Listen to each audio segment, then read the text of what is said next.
अब हम देखते हैं कि सम संख्या किसे कहते हैं।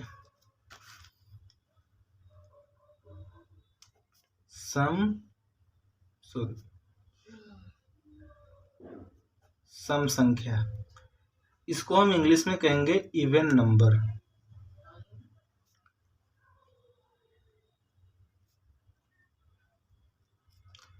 इवन नंबर, ये सम संख्या क्या होती है चलिए जानते हैं। तो ऐसी संख्या जो 2 से पूरा पूरा विभाजित हो सके उसे हम सम संख्या कहते हैं। जैसे फॉर एग्जाम्पल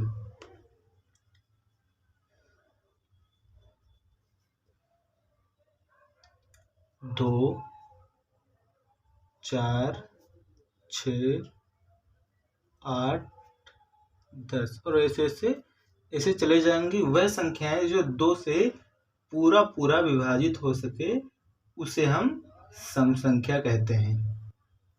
कि 2 से कट जाता है, 4 से कट जाता है, 4 2 से कट जाता है, 6 भी 2 से कट जाता है और 8 भी 2 से कट जाता है, 10 भी 2 से कट जाएगा। लेकिन अब आप कहेंगे कि क्या -2 और -4 भी सम संख्या है? तो हाँ, बिल्कुल सम संख्या है। जैसे -2, -4, -6,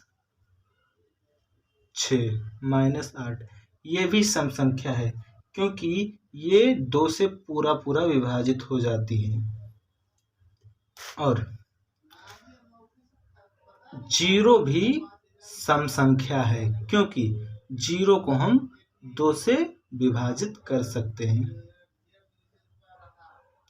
ये भी एक सम संख्या है। तो चलिए अब हम इसके डिफिनेशन में लिख देते हैं कि वह संख्या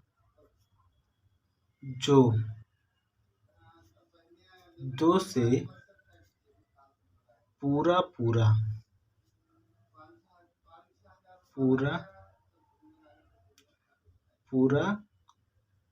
कट सकती है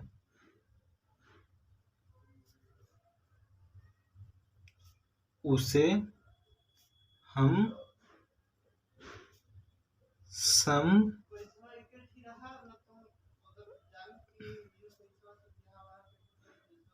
संख्या कहते हैं।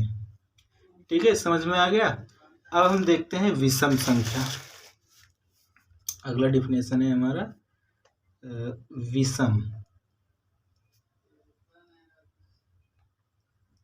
विषम संख्या किसे कहते हैं? इसको हम इंग्लिश में ऑड नंबर कहेंगे। ऑड नंबर कहते हैं। अब ठीक इसका ये ऑपोजिट होगा।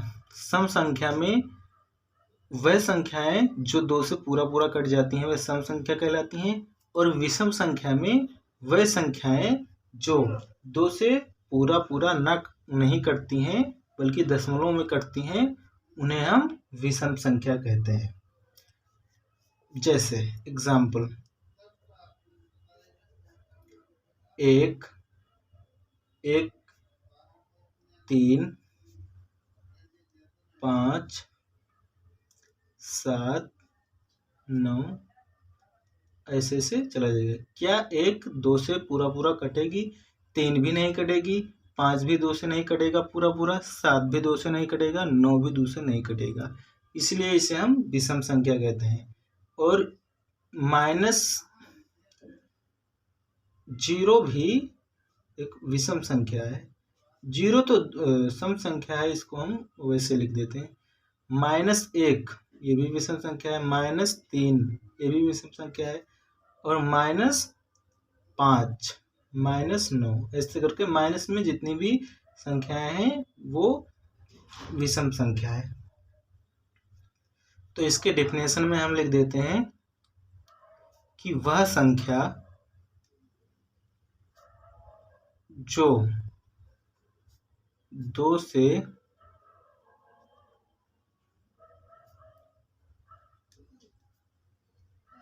पूरा पूरा नहीं कटती हैं उसे हम विषम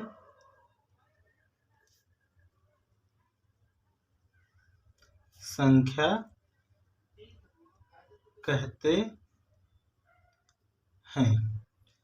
ठीक है, अब हम देख लेते हैं अभाज्य या ऋण संख्या किसे कहा जाता है।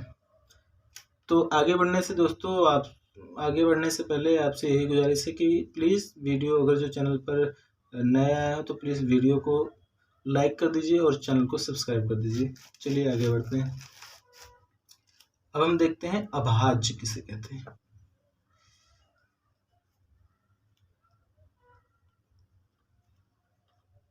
अभाज्य, अभाज्य कैसे लिखते हैं यार, गलत हो गया। अभाज्य या इसको हम ऋण संख्या भी कहते हैं। इसको हम इंग्लिश में प्राइम नंबर कहते हैं। प्राइम नंबर कहते हैं इंग्लिश में इसको।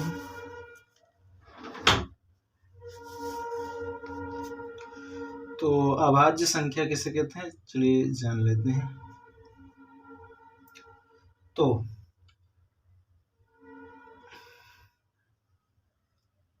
ऐसी संख्या जो एक से कट सके और खुद से कट सके उसे हम अभाज्य संख्या कहते हैं। ऐसी संख्या जो खुद से कट सके और एक से कट सके, ऐसी संख्या जो खुद से कट सके और एक से कट सके उसे हम अभाज्य संख्या कहते हैं। जैसे एग्जाम्पल 2, 3, 5, 7, 11 ऐसे करके अनंत तक जाएगी। तो 2 तो खुद से भी कट सकती है और एक से भी कट सकती है, और ये किसी दूसरी संख्या से नहीं कट सकती। 3 भी खुद से कट सकती है और एक से कट सकती है, और किसी संख्या से नहीं कट सकती। 5 भी एक से कट सकता है, जैसे 5 एकम 5, 5/1, तो 5 एकम 5, 5 ही आएगा। क्या इसको 2 से काट सकते हैं? नहीं, इसीलिए इसे हम अभाज्य संख्या कहते हैं। इसके डेफिनेशन में लिखते हैं, वह संख्या जो खुद से और एक से कट सके उसे हम अभाज्य संख्या कहते हैं। तो दोस्तों आज के लिए इतना ही। उम्मीद है आपको यह वीडियो अच्छा लगा होगा। यदि वीडियो अच्छा लगा है तो प्लीज़ चैनल को सब्सक्राइब कीजिए। मिलते हैं इसके पार्ट 2 में, तब तक के लिए जुड़े रहिए। नमस्कार।